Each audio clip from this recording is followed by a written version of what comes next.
Drama ही हो गया है। आज राजनीति में जो कुछ है वो क्या है, जो ड्रामाबाज है, जो लोग बहानेबाजी कर लेते हैं, जो दिखावा कर लेते हैं, वही नेता हैं। हम लोग 25 साल से ऊपर हो गया जनता के बीच में, एक एक लोगों के बीच में काम कर रहे हैं, लेकिन हम लोगों ने कभी ड्रामा नहीं कर पाया, हम लोग कभी दिखावटी बातें नहीं कर पाए, मौका नहीं मिल पाया। तो आज मोमेंटम कोचिंग बेतिया हाता चौक, कॉल 6389138703। नमस्कार, एनबी भारत पहुंचा है रामघाट बहरामपुर में और हमारे साथ हैं समाजवादी पार्टी के पूर्व जिला अध्यक्ष। बता दें कि इस समय समाजवादी पार्टी काफ़ी विकट परिस्थितियों से गुजर रहा है, क्योंकि जो प्रत्याशी हैं वो लंबे समय से बीमार चल रहे हैं और जो यहाँ पर क्योंकि ये गोरखपुर है और मुख्यमंत्री योगी आदित्यनाथ का गृह जनपद है, ऐसे में इस सीट पर पूरे प्रदेश की ही नहीं पूरे देश की भी नज़र है।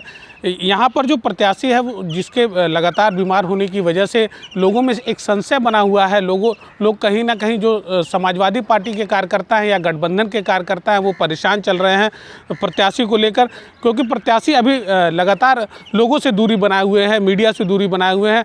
क्या हो रहा है, क्या रणनीति बनी है, क्या चल रहा है, ऐसा कुछ भी अभी पता नहीं चल पा रहा है। हम जानना चाहेंगे नगीना प्रसाद साहनी जी से, जो समाजवादी पार्टी के पूर्व जिला अध्यक्ष हैं। समाजवादी पार्टी या गठबंधन इस चुनाव को लेकर किस तरीके से तैयारी कर रहा है? देखिए, ये जो 2024 का चुनाव है, ये भारतीय संविधान और भारतीय संविधान में दिए गए अधिकारों और आरक्षण इसको बचाने का चुनाव है। क्योंकि भारतीय जनता पार्टी की सरकार पूरी तानाशाही के साथ संविधान को समाप्त करना चाहती है, डेमोक्रेसी को ख़त्म करना चाहती है। चूँकि पूरी दुनिया में भारत की पहचान, चूँकि भारत पूरी दुनिया का सबसे बड़ा प्रजातांत्रिक देश है, यहाँ का संविधान सबसे बड़ा है, तो इस संविधान को भाजपा ख़त्म करना चाहती है, प्रजातंत्र को ख़त्म करना चाहती है। तो ये संविधान बचाने का चुनाव है। तो ऐसे में देखिए, पूरे देश में भारतीय जनता पार्टी का रिएक्शन है। दलित, पिछड़ा, अल्पसंख्यक जो हमारा पीडीए है वो कहीं न कहीं प्रचंड बहुमत से समाजवादी पार्टी और इंडिया गठबंधन को जिताना चाहता है।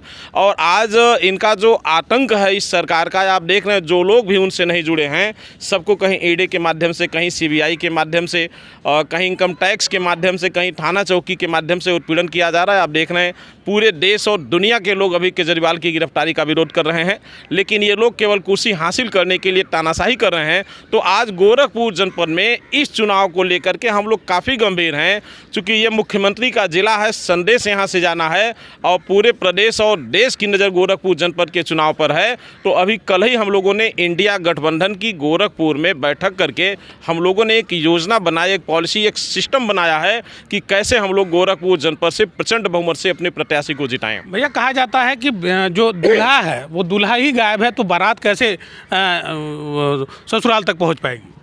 देखिए, उत्तर प्रदेश में और समाजवादी पार्टी में कई दूल्हा हैं। जिस दूल्हे का नाम है माननीय अखिलेश यादव जी। उत्तर प्रदेश में जो मतदान होगा, जो वोट देंगे लोग, वो प्रत्याशी के नाम पर नहीं, प्रत्याशी का तो फिलहाल रोल होता ही है 50%, लेकिन मुख्य जो दूल्हा, मुख्य जो नायक हैं, जो मुख्य हमारे अगुआ हैं, वो माननीय अखिलेश यादव जी हैं और माननीय अखिलेश यादव जी के नाम पर ही मतदान होता है। लेकिन आपने सही कहा है कि जो प्रत्याशी है वो आज हमारे बीच में इस समय चुनावी दरमियान नहीं है, चूँकि अस्वस्थता की जानकारी हुई थी, हम लोग भी मिले थे। और चूँकि ये मुख्यमंत्री का जिला है, मुख्यमंत्री के द्वारा, उनके लोगों के द्वारा विपक्ष के लोगों का लगातार उत्पीड़न किया जा रहा है। तो ऐसे में कहीं न कहीं प्रत्याशी की कमी महसूस हो रही है, लेकिन संगठन अपना काम कर रहा है, संगठन लोगों के बीच में जाकर के माहौल बनाने। ऐसी भी चर्चाएं चल रही हैं कि प्रत्याशी को बदला जा सकता है। ऐसे में जो गठबंधन की प्रत्याशी हैं वो लगातार गंभीर रूप से बीमार चल रही हैं, लोगों से दूरी बनाई हुई है, कन्विंसिंग नहीं कर रही हैं। और वहीं जो आपका विपक्ष है वो लगातार मैदान में है और आपके ऊपर हमलावर है। तो आप कैसे अपने आप को सेफ महसूस कर रहे हैं? देखिए, प्रत्याशी के अस्वस्थता की जानकारी तो है ही है भाई। प्रत्याशी मान लिए अस्वस्थ हैं, ऐसे में संगठन तो अपना काम कर रहा है, लेकिन चूंकि मुख्यमंत्री का जिला है तो ऐसे में ऐसा भी संभव है कि अगर वो लड़ने की स्थिति में नहीं रहेंगे हमारे जो प्रत्याशी हैं, चूँकि अस्वस्थ कोई भी व्यक्ति हो सकता है, तो उन परिस्थितियों में हमारा नेतृत्व कोई निर्णय ले सकता है, विचार कर सकता है। अखबारों के माध्यम से, गोरखपुर के सम्मानित अखबारों में मैंने देखा था कि एक कर रही हैं, और वहीं जो आपका विपक्ष है वो लगातार मैदान में है और आपके ऊपर हमलावर है। तो आप कैसे अपने आप को सेफ महसूस कर रहे हैं? देखिए, प्रत्याशी के अस्वस्थता की जानकारी तो है ही है। भाई, प्रत्याशी मान लिए अस्वस्थ हैं, ऐसे में संगठन तो अपना काम कर रहा है, लेकिन चूंकि मुख्यमंत्री का जिला है तो ऐसे में ऐसा भी संभव है कि अगर वो लड़ने की स्थिति में नहीं रहेंगे, हमारे जो प्रत्याशी हैं, चूंकि अस्वस्थ कोई भी व्यक्ति हो सकता है, तो उन परिस्थितियों में हमारा नेतृत्व कोई निर्णय ले सकता है, विचार कर सकता है। अखबारों के माध्यम से गोरखपुर के सम्मानित अखबारों में मैंने देखा था कि एक समीक्षा निकला था कि प्रत्याशी के अस्वस्थ होने की स्थिति में प्रत्याशी बदला जा सकता है, नया प्रत्याशी आ सकता है। तो समाजवादी पार्टी दुनिया की सबसे बड़ी तेज कार्यकर्ताओं की पार्टी मानी जाती है, तो कार्यकर्ता लड़ाई लड़ने को तैयार है। प्रत्याशी जिसको भी माननीय अखिलेश यादव जी अगर बदल के बना देते हैं, उस जगह पे संशोधित करके ला देते हैं, तो समाजवादी पार्टी का एक एक कार्यकर्ता पूरी तन्मयता और निष्ठा के साथ गोरखपुर लोकसभा पर लग करके प्रत्याशी को जिताने का काम करेगा। जहां रवि किशन हैं आपके अगेंस्ट, लगातार दिन भर में 10-10, 12-12 सभाएं कर रहे हैं, लोगों के बीच पहुंच रहे हैं, वहीं केवल गठबंधन बैठकें करके रणनीति बना रहा है, जमीन पर नहीं दिख रहा है। आपको लगता है कि प्रत्याशी कहीं ना कहीं आपका जो है वो वीक होता जा रहा है? देखिए, अब तो ये दुर्भाग्य है, समाज के बीच में, जनता के बीच में चलने वाले नेता को न मौका मिल पा रहा है, न लोग उनकी मदद कर पा रहे हैं। आज जो लोग सोशल मीडिया में वही नेता बने हुए हैं। आज जनता इसी नाते परेशान है कि नेता चुनाव में आएंगे, 10 मीटिंग कर लेंगे, मीटिंग करके चले जाएंगे। आप बताइए, डॉक्टर रवि किशन शुक्ला जो भाजपा के सांसद और प्रत्याशी हैं, आप किसी भी गांव में चले जाइए तो जो लोग मीडिया से नहीं जुड़े होंगे, जो टीवी नहीं देखते होंगे, किसी से पूछेंगे भैया तुम्हारा सांसद यहाँ का कौन है, क्या इस चेहरे को पहचानते हो, क्या उनको जानते हो, उनका नाम बता सकते हो, तो सामान्य परिवार के लोग यहाँ के सांसद का नाम नहीं बता पाएंगे, उनको पहचान नहीं पाएंगे। तो ये दुर्भाग्य है। तो आज इसका ज़बरदस्त रिएक्शन है। भारतीय जनता पार्टी के जो प्रत्याशी हैं, चूँकि पूरे 5 साल वो जनता के बीच में कहीं नहीं गए हैं, तो उनका ज़बरदस्त रिएक्शन है। तो उस रिएक्शन का भी फायदा समाजवादी पार्टी गठबंधन को मिलेगा। जो पार्टी समाजवादी गठबंधन का प्रत्याशी नया हो या पुराना हो, उसको यहाँ के लोग मिलकर के चुनाव जिताने का काम करेंगे। भैया, एक चीज़ और देखने में आ रहा है, लगातार जो काजल निषाद हैं वो सोशल मीडिया के माध्यम से लोगों से अपील कर रही हैं, ठीक है, पैसे की चंदे की डिमांड कर रही हैं और उनसे समर्थन हासिल कर रही हैं। क्या लगता है सोशल मीडिया के जरिए आप चुनाव जीत जाएंगे? देखिए, अब तो चूँकि हम लोग विश्वविद्यालय छात्र संघ की राजनीति से निकले हैं, बहुत हम लोग मैनेज वाली बात, बहाने वाली बात, ड्रामा हम लोग कर नहीं पाते हैं, तो सही बातें हमको कहने में कोई गुरेज नहीं रहता है। एक ज़माना था, नेता लोग जनता के बीच में जाते थे और जनता की मदद करते थे, जनता को पैसा देते थे, जनता का सहयोग करते थे। लेकिन अब एक गलत परंपराओं की शुरुआत कर दी जा रही है, नोट भी दीजिए, वोट भी दीजिए। तो आप वोट भी जनता से लेंगे, आप नोट भी जनता से लेंगे।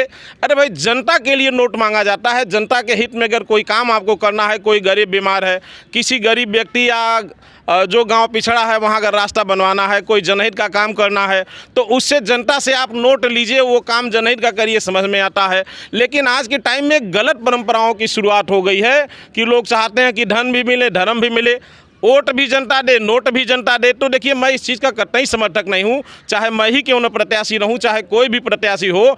हम चाहते हैं कि जनता की हम मदद करें। जनता तो वोट दे के हमें मजबूत करवे करती है, लेकिन कब तक हम जनता को चूसेंगे? विपक्षी लगातार हमलावर हैं, यह भी आरोप लगाया जा रहा है कि यह एक तरीके से स्टंट पूरी तरीके से क्रिएट किया जा रहा है, क्योंकि वो अभिनेत्री भी हैं। तो इस तरीके के आरोप से समाजवादी पार्टी कैसे अपने आप को बचाएगी? देखिए, आरोप प्रत्यारोप तो चलता रहता है। जनता वास्तविकता और सच्चाई को जान रही है। आज जो राजनीति है, राजनीति में तो सब कुछ ड्रामा ही हो गया है। आज राजनीति में जो कुछ है वो क्या है, जो ड्रामाबाज है, जो लोग बहानेबाजी कर लेते हैं, जो दिखावा कर लेते हैं, वही नेता है। हम लोग 25 साल से ऊपर हो गया जनता के बीच में, एक एक लोगों के बीच में काम कर रहे हैं, लेकिन हम लोगों ने कभी ड्रामा नहीं कर पाया, हम लोग कभी दिखावटी बातें नहीं कर पाए, मौका नहीं मिल पाया। तो आज के लिए नोट मांगा जाता है। जनता के हित में अगर कोई काम आपको करना है, कोई गरीब बीमार है, किसी गरीब व्यक्ति या जो गांव पिछड़ा है वहां अगर रास्ता बनवाना है, कोई जनहित का काम करना है, तो उससे जनता से आप नोट लीजिए, वो काम जनहित का करिए, समझ में आता है। लेकिन आज के टाइम में गलत परंपराओं की शुरुआत हो गई है कि लोग चाहते हैं कि धन भी मिले, धर्म भी मिले, वोट भी जनता दे, नोट भी जनता दे। तो देखिए, मैं इस चीज़ का कतई समर्थक नहीं हूँ, चाहे मैं ही क्यों न प्रत्याशी रहूँ, चाहे कोई भी प्रत्याशी हो। हम चाहते हैं कि जनता की हम मदद करें। जनता तो वोट दे के हमें मजबूत करवे करती है, लेकिन कब तक हम जनता को चूसेंगे? विपक्षी लगातार हमलावर हैं, यह भी आरोप लगाया जा रहा है कि यह एक तरीके से स्टंट पूरी तरीके से क्रिएट किया जा रहा है, क्योंकि वो अभिनेत्री भी हैं।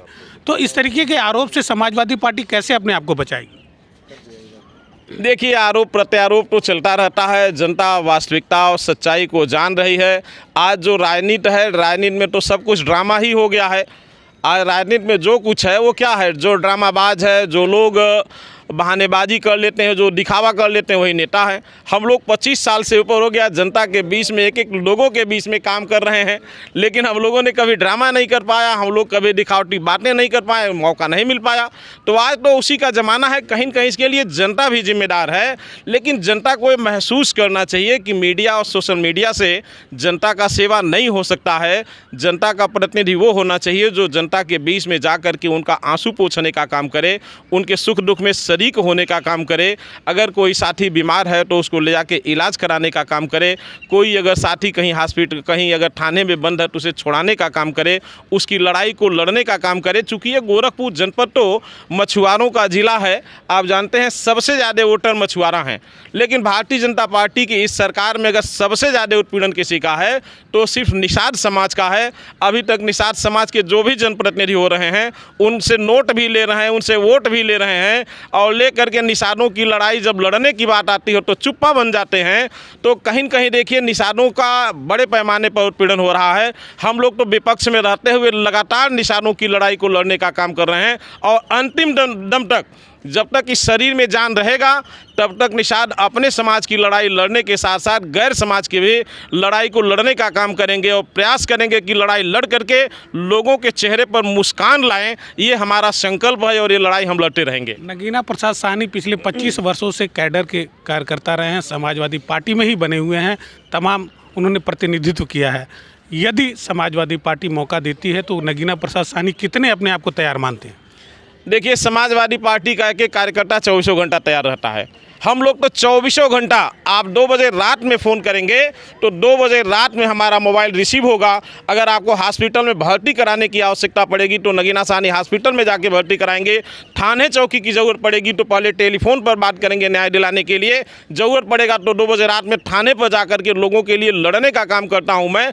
तो हम लोग तो लगातार लड़ने का काम करते हैं। और समाजवादी पार्टी दुनिया की सबसे बड़ी कार्यकर्ताओं की पार्टी मानी जाती है, सबसे तेज़ कार्यकर्ताओं की पार्टी मानी जाती है। समाजवादी पार्टी का एक एक कार्यकर्ता अपने वर्करों की लड़ाई लड़ने के लिए सदैव तैयार रहता है, और अगर कहीं मौका मिलता है या जो भी चुनाव लड़ता है, समाजवादी पार्टी का एक एक कार्यकर्ता कमर कस करके तैयार है। जो भी सिंबल का प्रत्याशी अगर बदलता है या पुराना रहता है तो समाजवादी पार्टी का एक एक कार्यकर्ता लड़ाई लड़ करके लोगों के बीच में जाकर के उसे चुनाव जिता करके इंडिया गठबंधन को मजबूत करने का काम करेगा। हमारे साथ नगीना प्रसाद साहनी जी थे, जिन्होंने स्पष्ट कहा है कि यदि किसी भी प्रकार का उलटफेर होता है शीर्ष नेतृत्व की तरफ से तो उनकी पूरी तैयारी है। समाजवादी पार्टी का एक एक कार्यकर्ता उनके साथ है और वो इस चुनाव में बड़ा उलटफेर करने के लिए भी तैयार है। ऐसे में अब देखना होगा कि जिस तरीके से गठबंधन का जो प्रत्याशी है वो लगातार लोगों से दूरी बनाए हुए है, लोगों के बीच में नहीं है, और जो सभाएं हैं, जो चुनाव की तैयारियां हैं, उनसे वो दूरी बनाए हुए हैं। तो ऐसे में समाजवादी पार्टी के लिए कहीं ना कहीं ये बड़ा चिंता का विषय है, और लोग इस चिंता को देखते हुए कहीं ना कहीं पूरी उम्मीद के साथ नगीना प्रसाद साहनी की तरफ देख रहे हैं। एनबी भारत के लिए गोरखपुर से निखिलेश प्रताप सिंह।